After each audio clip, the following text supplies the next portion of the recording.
साथियों नमस्कार। हम लोग बैठे हुए हैं महासंघ कार्यालय गोपगुट। यहाँ पे बिहार राज्य अराजपत्रित कर्मचारी महासंघ गोपगुट के हमारे महासचिव जी प्रेमचंद कुमार सिन्हा जी बैठे हुए हैं, जो कुछ अभी बताएंगे। एनएचएम कर्मियों का जो हड़ताल हुआ था, मानदेय भुगतान अभी तक सरकार नहीं दिया है, उसी के विषय में पर्व त्योहार अभी चालू होने वाला है, सरकार कोई विचार नहीं करे, उसी के विषय में हमारे महासचिव जी विचार बोलेंगे कि सर संगठन को बताएंगे कि अब क्या होगा। सर उसके बारे में कुछ बताया जाए। देखिए, हम लोगों ने तो लगातार प्रयास किया जी कि एनएम की जो हड़ताल है, एनएचएम कर्मियों की जो हड़ताल है, जिस कार्य बहिष्कार है, वो जायज मांगों के लिए है। खास करके एफआरएस, आप देख रहे हैं कि नियमित कर्मचारियों के साथ एफआरएस लागू नहीं किया गया और संविदा कर्मचारियों पर ही एफआरएस लागू किया गया। तो इसीलिए हम लोगों ने लगातार उसका विरोध शुरू कर दिया और विरोध किया।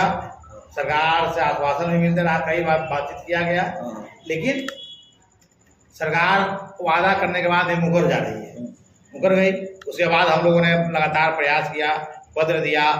23 जुलाई को हम लोगों ने मुख्यमंत्री के समक्ष प्रदर्शन किया विधानसभा के सामने। जी सर। उसके बाद 23 अगस्त को फिर हम लोगों ने कार्यपालक निदेशक राष्ट्र स्वास्थ्य समिति के सामने प्रदर्शन किया, उनसे बातचीत भी हुई उसी तिथि को।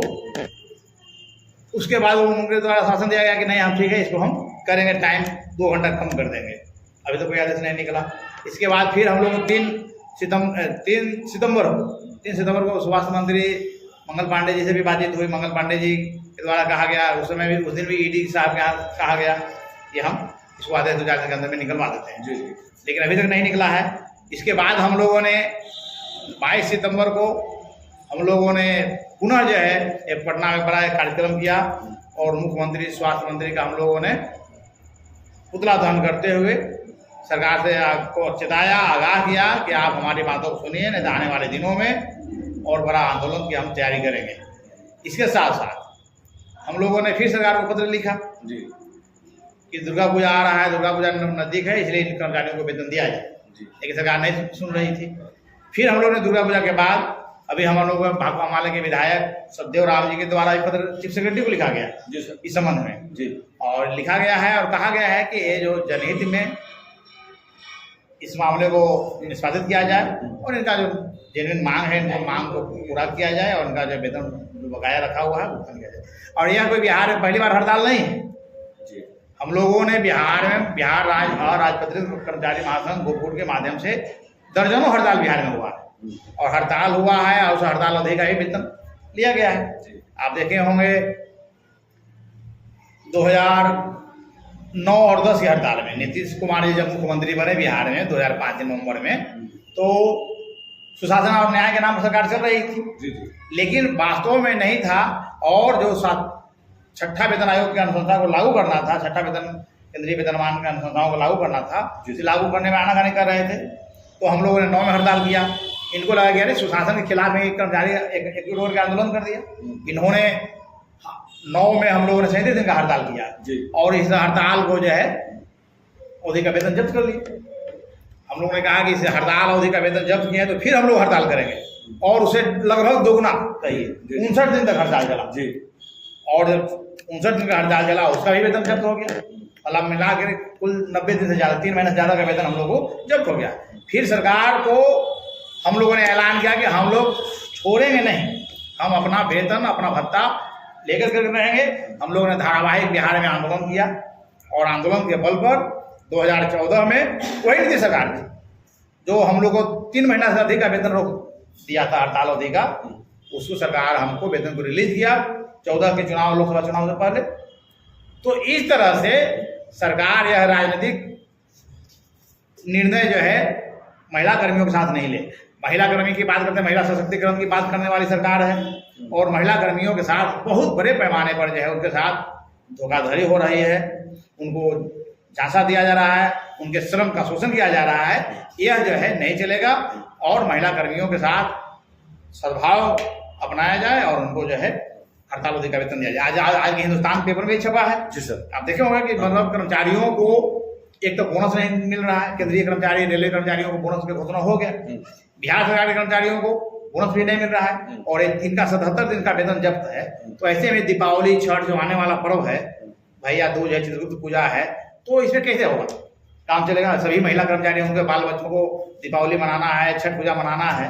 तो छठ पूजा से पहले हम सरकार से कहते हैं कि आप सद्भावना पूर्वक व्यवहार किया करिए महिला कर्मियों के साथ, और इनका जो जब्त किए हुए वेतन, यह कोई खैरात तो मांग नहीं रहे हैं, यह तो उपार्जित अवकाश में समायोजित करके उनके उस अवधि का जिनके वेतन का समायोजन की मात्रा हम लोग कर रहे हैं। एक बात और बताया जाए सर, ANM HNM का मामला कोर्ट में भी चल रहा है।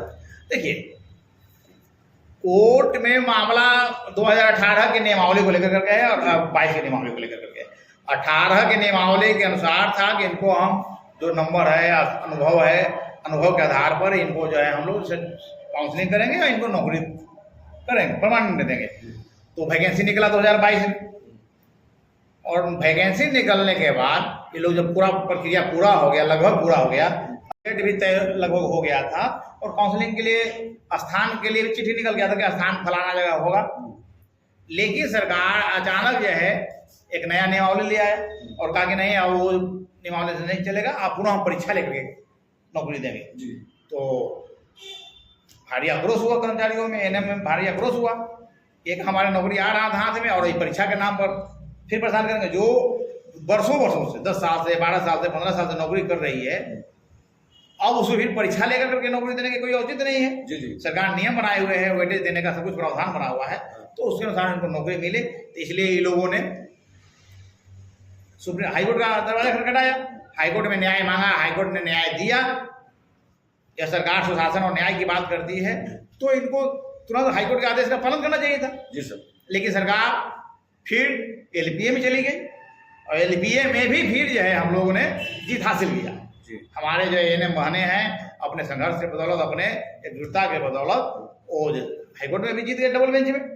लेकिन फिर जो है सरकार के साजिश के तहत जो है मामला सुप्रीम कोर्ट में चला गया, और सुप्रीम कोर्ट में गया हुआ है। सुप्रीम कोर्ट में भी कई बार प्रयास किया गया, डेट भी आया, लेकिन वो अभी तक सुनवाई नहीं हुआ है। अभी सुनवाई है 18 तारीख को होने वाला है, 18 अक्टूबर को सुनवाई होने वाला है। उसमें भी बिहार सरकार अभी तक काउंटर एफिडेविट नहीं दी है, जहाँ तक हमको जानकारी है, काउंटर एफिडेविट अभी तक नहीं दी है। तो हो सकता है फिर मामला आगे टलेगा। तो इस तरह से हम सरकार कहना चाहते हैं सरकार से कि यह जो है मामला को खींचा नहीं जाए, और इस आप पक्ष में, ANM के पक्ष में आप काउंटर एफिडेविट दीजिए, जो संविदा पर वर्षों से काम कर रहे हैं, आपके सेवा में लगातार उसी ANM और NHM कर्मियों के नाम पर से जो है काम के बदौलत बिहार सरकार मेडल लेती है, बिहार सरकार प्रशस्ति पत्र लेती है।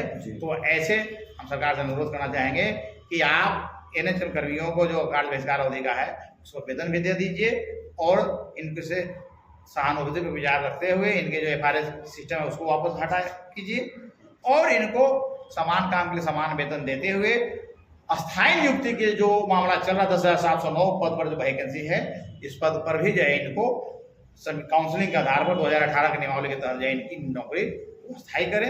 यही हम लोगों का अभी आज कहना है। Thank you sir.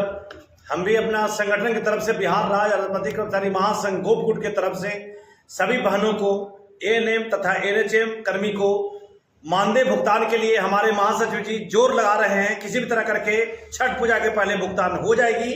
और संभवतः प्रयास सर बहुत अच्छा प्रयास कर रहे हैं। धन्यवाद सर।